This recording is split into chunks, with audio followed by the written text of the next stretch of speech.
할렐루야. 오늘은 삶으로 드리는 1000번째 689번째 강의를 시작하겠습니다. 계시록 28강 되겠습니다. 어제 예배의 중요성을 강조했습니다. 시편 104편 100편 4절 감사함으로 그 문에 들어가며 찬송함으로 그 궁정에 들어가서 그에게 감사하며 그 이름을 송축할지어다. 그래서 이 감사, 찬송, 감사, 송축 이렇게 두 번 반복되는 것이 이것이 예배라는 겁니다. 이것이 이스라엘의 예배입니다. 하나님은 영이시기 때문에 예배하는 자들이 하나님께 나갈 때 바칠 제물이 감사의 마음이다. 그래서 빈손 들고 나가지 않죠. 비둘기 한 마리라도 들고 나간다고 어제 말씀드렸죠. 시편 50편 14절에 보면 감사로 하나님께 제사를 드리며 지존하신 이에게 내 서원을 갚으라고 말씀하신다. 이스라엘은 예배를 통하여 그들의 신앙이 표현되었다. 그래서 예배는 이스라엘 생활의 중심이 된 것이다. 이런 이유에 근거하여 만들어진 공식이 있다고 그랬죠. 세계의 중심은 이스라엘이고 이스라엘의 중심은 예루살렘이고 예루살렘의 중심은 성전이다. 성전의 중심은 지성소이다. 그래서 믿는 사람들의 중심은 뭐가 중심이 돼야 된다? 예배가 중심이 돼야 된다. 그리고 삶 자체가 예배여야 한다. 예배가 삶 속에 나타나야 된다라고 하는 것을 어제 말씀을 드렸습니다. 한 가지 더 세부적으로 말씀을 드리면 지성소에서의 핵심은 무엇이냐? 지성소에서 가장 큰 핵심은 뭐예요? 법궤가 있다는 거잖아요. 법궤에는 뭐가 들었어요? 증거궤하고 속죄소가 있다고 그랬죠. 제가 어제 계속 강조하죠. 두 날개.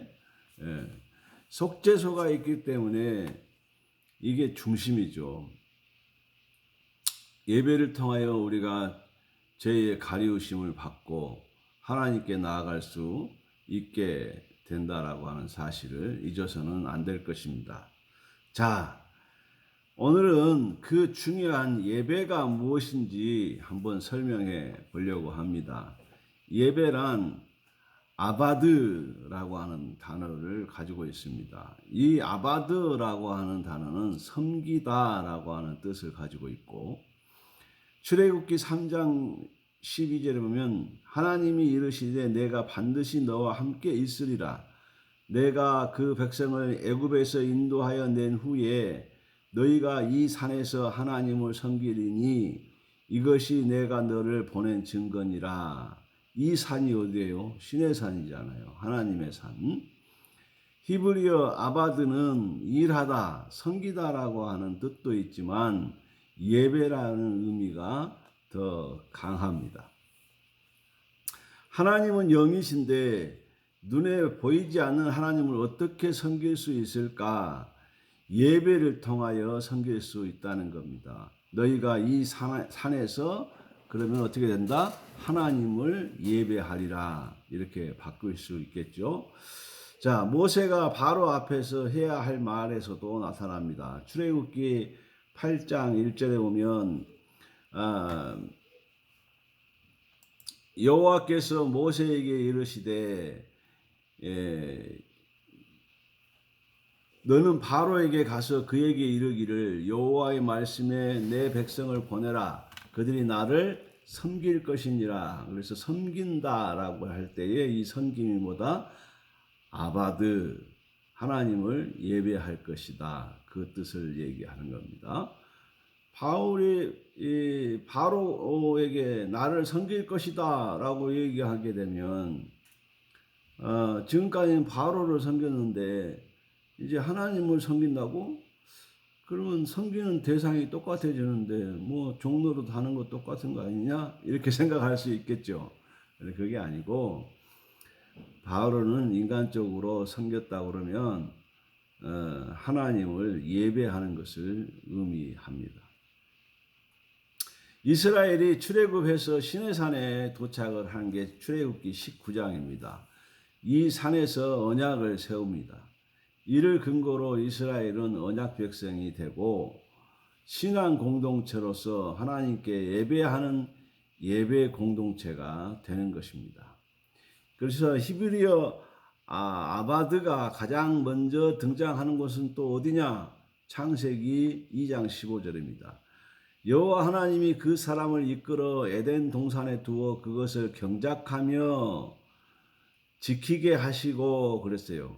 그래서 경작하며 이 단어가 다스리며 라고 하는 뜻인데 히브리어로 경작하며 단어가 아바드라는 단어입니다. 그러니까 섬기다라고 하는 단어, 또 예배하다라고 하는 단어, 경작하며 이 단어도 아바드라고 하는 단어를 썼다는 거죠. 자, 그런데 우리가 해석하는 과정에서 그 상황에 맞게 해석하느라고 한글은 달라졌지만 원 뜻은 그대로이다 이 얘기입니다. 아바드. 오늘 다 잊어먹어도 아바드는 기억을 하셔야 됩니다. 섬기다, 예배하다 이런 뜻입니다. 창세기에서는 경작하며 라고 하는 뜻이죠. 사람은 에덴 동산에서 하나님께 예배를 하였습니다. 창세기 1장 2장에서 하나님은 사람에게 사명을 주시고 사명을 받은 사람은 하나님을 찬양하는 것입니다. 하나님께서 일하라고 천국 공무원 만들어 주신 것에 대한 찬양, 그것이 예배입니다. 그래서 예배자가 해야 될 것은 그분의 말씀에 대한 절대적인 순종입니다. 그래서 순종이 뭐냐? 두 번째, 순종, 복종. 언약 백성은 하나님의 말씀에 순종이 따라야 된다고 여호수아서 24장 24절에 기록합니다.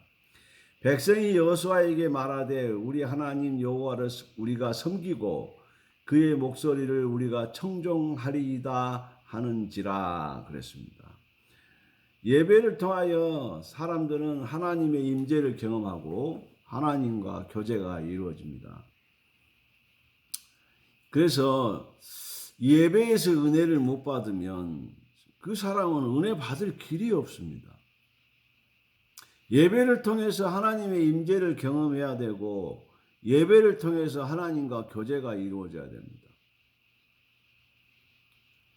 그래서 성전에서 하나님과 교제가 이루어짐으로 이스라엘은 성전을 그리워하며 성전을 다시 찾는 날을 기대하는 거예요. 그래서 계속 이스라엘은 하나님을 만나기 위해서 성전에 가야 되잖아요. 그러니까 성전을 그리워하면서 늘 동서남북 사방에 흩어져 있으나 성전을 바라보고 성전을 그리워하고 성전에 가고 싶어 합니다. 하나님을 예배하기 위해서. 그리고 오늘날 우리가 교회가 계속 가고 싶어져야 되는데 어이구 벌써 주일이네 하면 안 되죠. 매일 교회 오고 싶습니까? 아닌 것 같아요. 주일날 11시 예배를 드리기 위해서 희생해야 될 것이 많습니다. 늦잠 자는 것도 희생해야 되고 여행 가는 것도 희생해야 되고 희생해야 될 것이 많은데 희생 안 하려고 하죠. 여행을 갔으면 갔지 예배를 포기하고 여행을 갔으면 갔지 여행을 포기하고 예배를 드리는 사람은 찾기 어려워요. 요즘 시대 젊은이 사람들한테 이해 못할 일이죠. 예. 우리가 생각할 때는 예배는 매주 있다고 생각하니까 그러지만 하나님이 어느 날 갑자기 이리로 올라오라 할 때 예배당에서 예배를 드리다가 들림받은 사람하고 놀러가서 수영장에서 들림받은 사람하고 같겠어요? 우리는 정장 입고 넥타이 메고 올라가는데 그 사람은 수영복 입고 올라가서 전 세계 사람들이 다 쳐다보게 만들 거예요. 수영장 가시 마시기 바랍니다. 주일날 예배를 드리시기 바랍니다. 자, 시편 63편 1절 2절. 하나님이여 주는 나의 하나님이시라. 내가 간절히 주를 찾되 물이 없어 마르고 황폐한 땅에서 내 영혼이 주를 갈망하며 내 육체가 주를 앙모하나이다. 내가 주의 권능과 영광을 보기 위하여 이와 같이 성소에서 주를 바라보았나이다. 아멘. 이 얼마나 이 간절히 주를 찾고 물이 없어서 마르고 황폐한 땅에서 내 영혼이 주를 갈망하며 내 육체가 주를 앙모한다고. 내가 주의 권능과 영광을 보기 위하여서 이와 같이 성소에서 주를 바라보았나이다. 이 애절하고 간절함이 이 시편에 들어있잖아요. 하나님과 교제하기를 갈망했던 다윗은 시편 23편 6절에 다음과 같은 고백을 해요. 내 평생의 선하심과 인자하심이 반드시 나를 따르리니 내가 여호와의 집에 영원히 살리로다. 아멘. 내 평생의 선하심과 인자하심. 목자의 성품이 이 목자의 성품을 알게 되면 하나님의 성품을 알게 되는데 중요한 단어가 두 개 있죠. 오늘 여기서 우리가 선하심과 인자하심입니다. 이것이 하나님의 이미지이고 목자의 이미지입니다. 선하심이다라고 하는 단어의 뜻은 토부입니다. 하나님이 보시기에 좋았더라 할 때에 그 좋았더라가 토부입니다. 토부. 그래서 선하심은 뭐냐? 토부. 목자의 성품이고 하나님의 성품이 뭐냐? 선하심이다 이게요. 하나님의 성품은 선하시다. 악한 건 0.1도 없다. 100% 유기농 선하심입니다. 우리는 한국에 살기 때문에 성경에 왜 목자 이야기가 많이 나오는지 이해를 못합니다. 우리는 이렇게 생각합니다. 자기 집에서 양을 치면 단순하게 목자다 이렇게 생각하는데 아닙니다. 목자도 훈련받아야 양을 맡겨줍니다.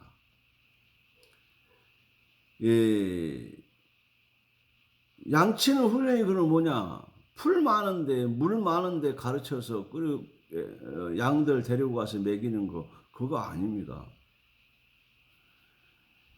성품 훈련입니다.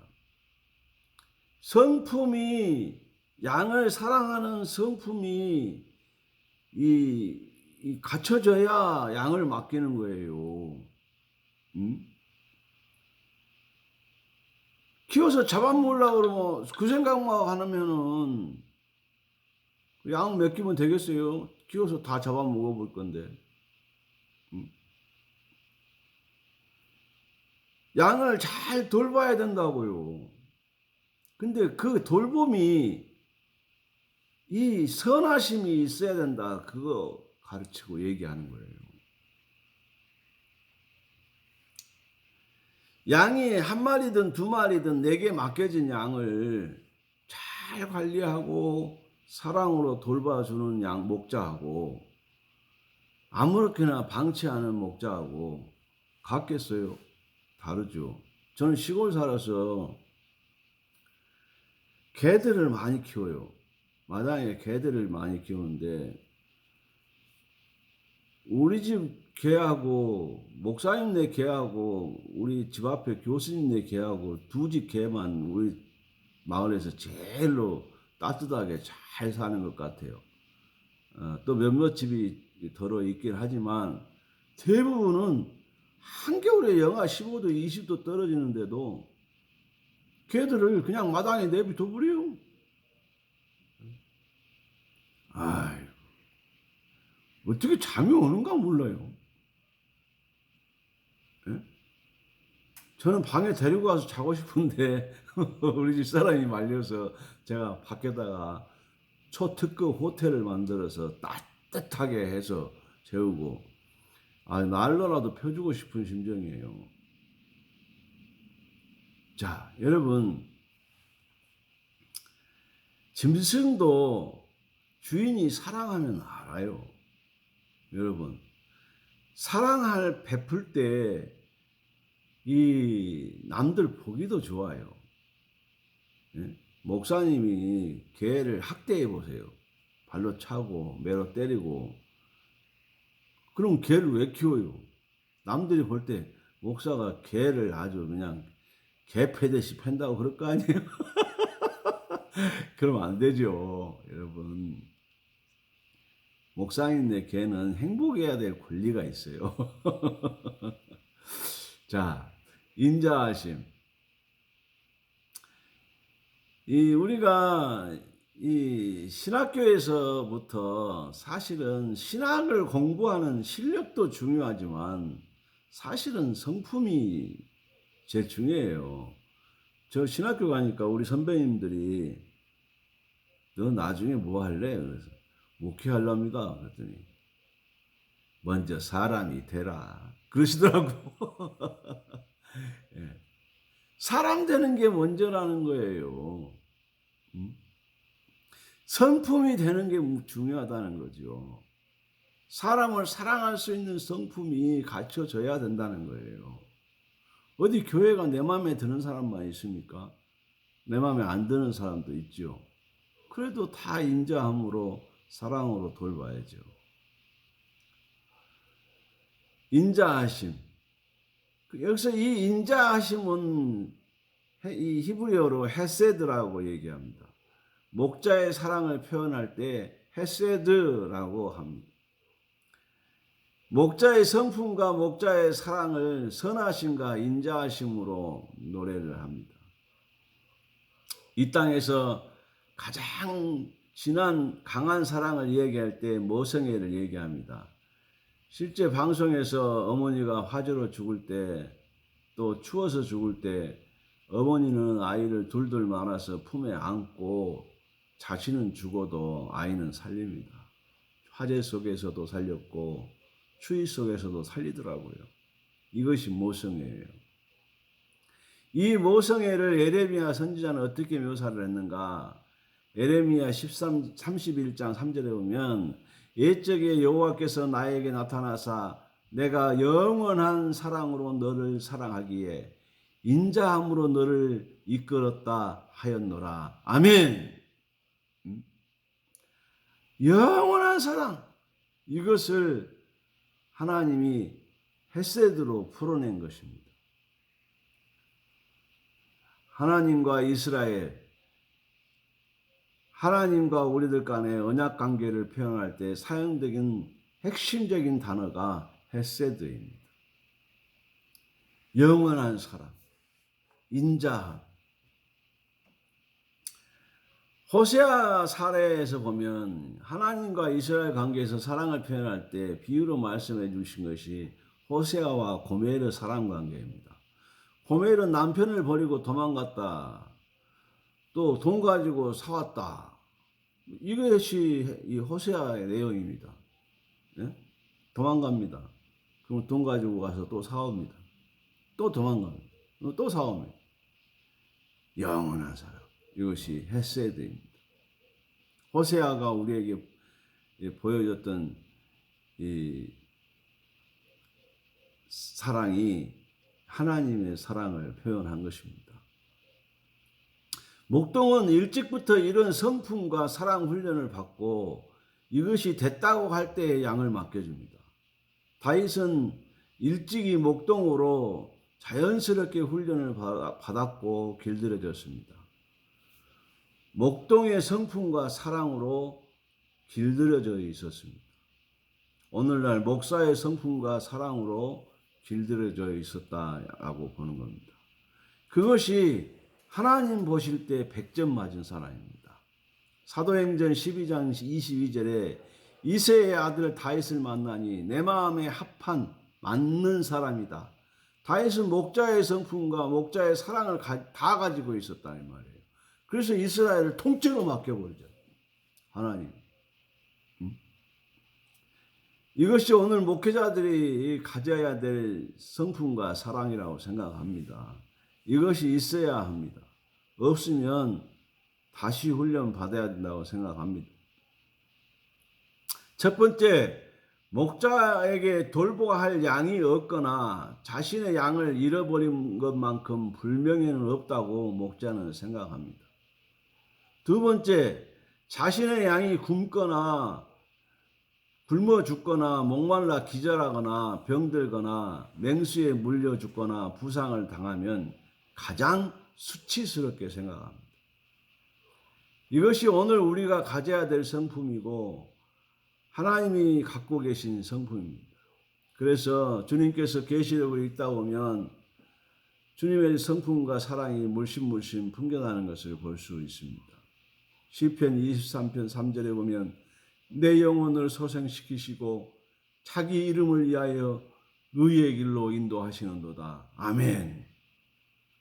자기 이름을 위하여 자신의 명예를 걸고 목자의 명예를 걸고 하나님의 명예를 걸고 오늘 목사의 명예를 걸고 있습니다. 목사는 자기 이름의 명예를 걸고 어떻게 해야 되느냐?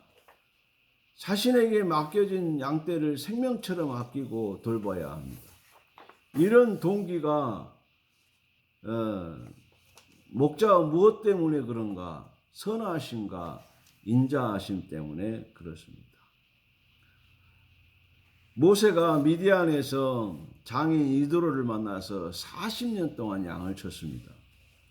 양을 40년간 쳤다는 것은 목자의 성품과 사랑을 알고 있었다는 겁니다. 사소하게 언제 훈련 받았다 안 받았다 해도 그것은 기본이니까 목사가 되었다 하면 신학교 나왔지 그걸 물어봐야 합니까? 신학을 나왔느냐 공부를 했느냐 안 했느냐를 물어볼 게 아니라 목자의 성품과 사랑이 있느냐 없느냐를 가만히 보아야 합니다.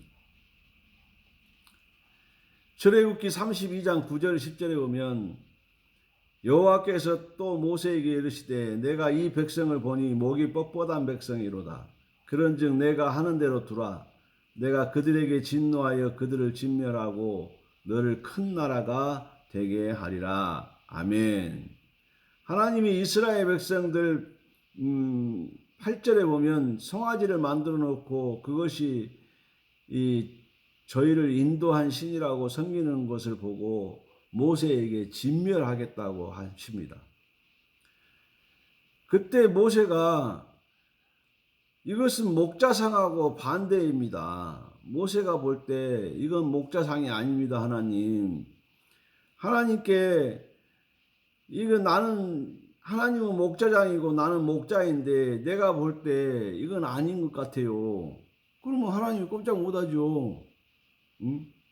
왜? 하나님이 정해놓으신 틀이니까 그렇습니다.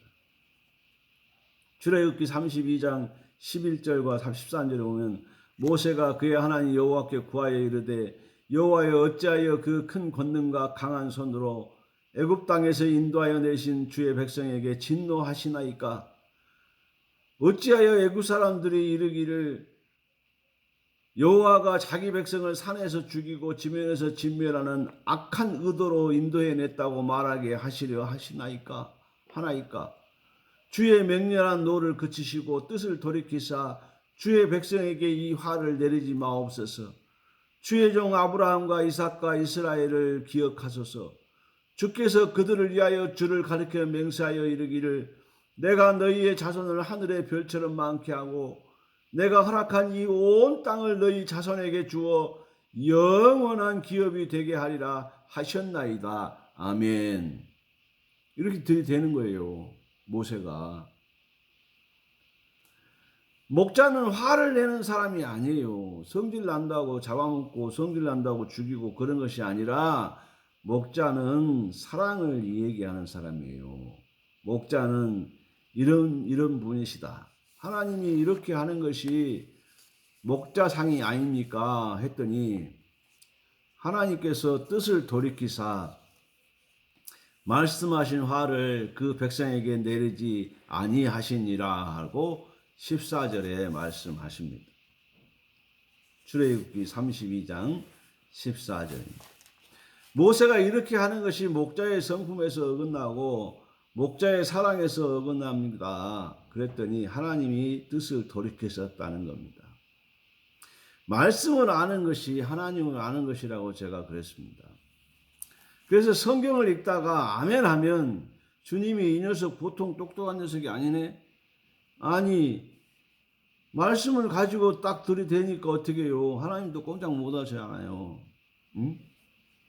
모세가 똑똑해요. 목동 40년 했고 목자의 성품이 무엇인지를 알고 목자의 사랑이 어떤 것인가를 아는데 목자장이신 하나님께서 내가 알기로는 이러는데요 라고 하니까 하나님이 맞아, 없던 것을 하자.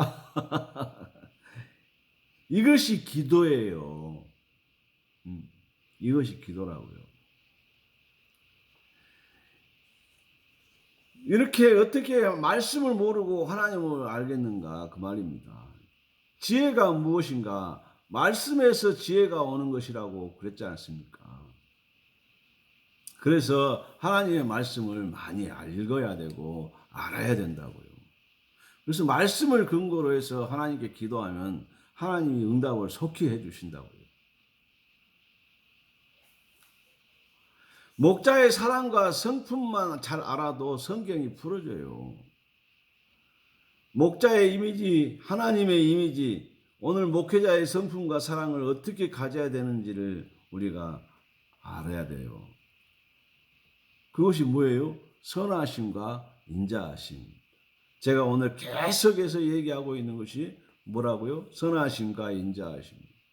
선하심과 인자하심이 오늘 우리에게 있어야 된다는 것이고, 이것이 목자의 이미지고 하나님의 이미지고 목사의 이미지고 우리 장로님들 이미지고 우리 권사님들 이미지고 우리 집사님들 이미지라고요.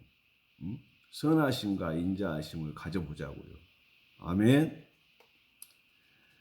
저녁이 되면 목자들은 그렇게 한답니다. 목자들은 양들을, 거기 이스라엘에는 자연 동굴이 많아요.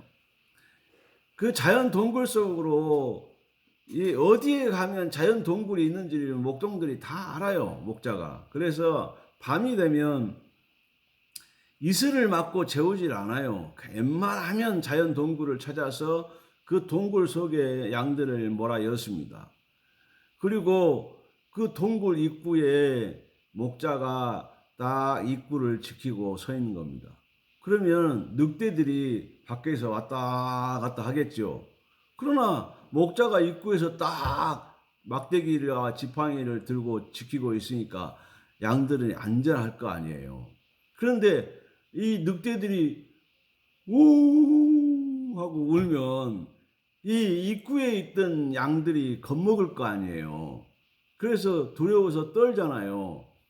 그래서 이 양 하나가 놀라면 안에 들어있는 양들까지 놀라서 들떠버린다고요. 그러면 난리가 나는 거죠. 그때 목자가 두려워하는 양이 있으면 가만히 찾아가서 안아주고, 항상 호리병 속에 뭐가 들었다고요? 올리브 기름이 들어있다고요. 응? 그 올리브 기름을 머리에다가 이렇게 묻혀서 쓰다듬어 준다고요. 그럼 이 올리브 냄새가 아로마 냄새처럼 진정제 역할을 하는가 봐요. 그러면 이 양이 진정을 해요. 그러면 저 안에 들어있는 양들도 함께 진정을 하고 다 편안하게 단잠을 잔다는 것입니다. 오늘 우리가 예수 믿는데도 불구하고 여기저기서 세상에서 여러 소리가 들려오면 우리 어떻게 하지?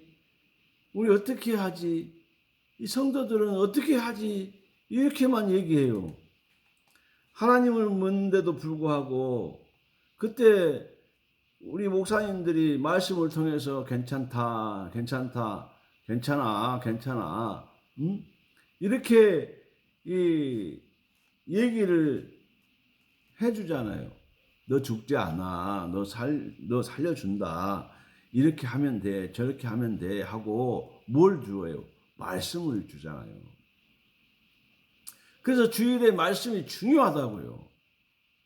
주일의 말씀을 통해서 우리가 한 주간의 삶의 위로를 받기도 하고 또 불안한 내일의 미래를 소망으로 바꾸기도 하고 오늘 두렵고 무서운 것들이 평안함으로 샬롬으로 바꾸어지잖아요. 이게 말씀의 능력이고 목자의 능력이라고요. 여러분 목자가 여러분 주일날 교회 오면 머리 쓰다듬어주고 손 잡아주고 악수해주고 이게 다 그냥 하는 거 아니에요. 괜찮다고 위로를 드리는 거잖아요. 하나님이 괜찮다고 겁먹지 말라고 그렇게 하시는 거잖아요. 그래서 기름으로 내 머리에 바르셨으니 내 잔이 넘치나이다 라고 다윗이 그런 거예요. 이제 이 말씀이 이제 이해가 가시죠. 기름으로 내 머리에 바르셨으니 내 잔이 넘치나이다. 아멘. 하나님이 나를 끌어안으시고 내 머리에 기름을 바르시고 괜찮아. 내가 있잖아. 늑대 염려하지 말어. 괜찮아. 하나님이 그렇게 해주셨다는 거잖아요, 여러분. 하나님이 여러분 머리에다가 기름을 바르시고 그렇게 해주신다는 거잖아요. 왜 세상을 두려워하냐고요? 왜 무서워하냐고요? 오늘 이 말씀을 여러분 삶의 위로로 받으시기를 주의 이름으로 축복을 합니다. 시편 84편 10절에 보면 주의 궁정에서의 한날이 다른 곳의 첫날보다 나은즉 악인의 장막에 사는 것보다 내 하나님의 성전 문지기로 있는 것이 좋사오니. 이 말씀이 왜 그런지 다윗이 왜 이렇게 말했는지 이제 이해가 가시지 않냐고요. 여러분,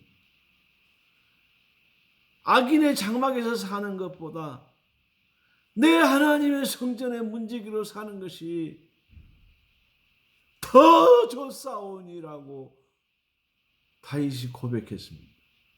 아멘. 여러분, 궁정은 성전의 영내의 뜰을 말합니다.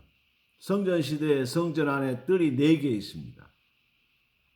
이방인의 뜰, 여인의 뜰, 이스라엘의 뜰, 이것은 남자의 뜰입니다. 제사장의 뜰이 있는데 제사장의 뜰에서 예배를 드립니다. 궁정은 뜰을 이야기합니다. 뜰에서 예배를 드립니다.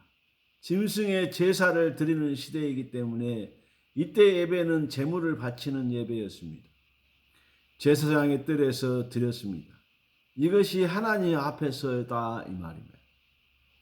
하나님 앞에서 제사를 드렸다, 예배의 제물을 드렸다는 겁니다. 오늘 예배당 강단을 바라보면서 드리는 겁니다. 그래서 여러분이 강단만 바라보아도 마음의 위로가 되고 마음의 소망이 생기고 하나님의 사랑을 느껴야 된다고요.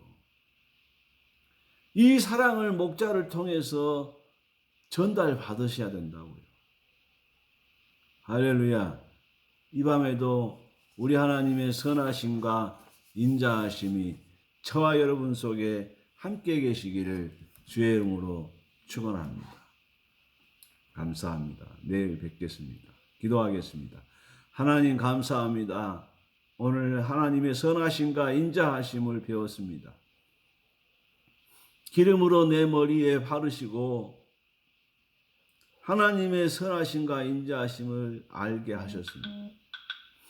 그래서 다윗은 내 잔이 넘치다고 하였습니다.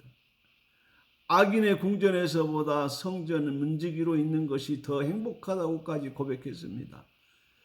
하나님과 함께하는 삶이 우리 삶에 있어서 가장 행복한 삶이 되게 해 주시옵소서. 이 밤에도 하나님의 도우심과 보호하심이 함께 계셔 주옵소서. 예수님 이름으로 간절히 축복하고 기도하옵나이다. 아멘.